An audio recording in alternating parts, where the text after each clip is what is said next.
पाण्यासाठी त्या ठिकाणी पहिल्या बैठकीत मंजूर केला आणि आज त्याचं फलित काय 95% ह्या मुद्द्याचं काम पूर्ण झालेलं आहे.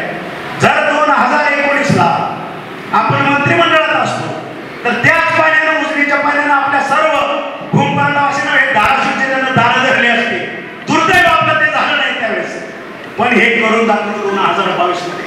कारण आपल्याला कोणी चिमटा घेतला आपण त्याला चिमटा काढत नाही. कारण बाई तुमच्यासारखीच माझी सवय आलं म्हटलं की कार म्हणायचं. चिमटा घेतला की मी चिमटा काढत नाही, मी त्याला घोडा लावतो. हे ध्यानात ठेवा. जे तुमच्याकडे आहे ते माझ्याकडे, जे तुम्हाला येतं त्याच्या 10 पट मला येतं हे अख्ख्या महाराष्ट्राला माहित आहे. त्याच्यामुळं ज्याला कुणाला खुमखुमी असेल त्यानं कधीही नाद करायचा नाही.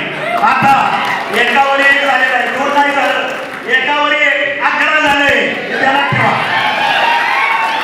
आणि त्याच्यामुळं आपल्या धाराशिव जिल्ह्याचा विकास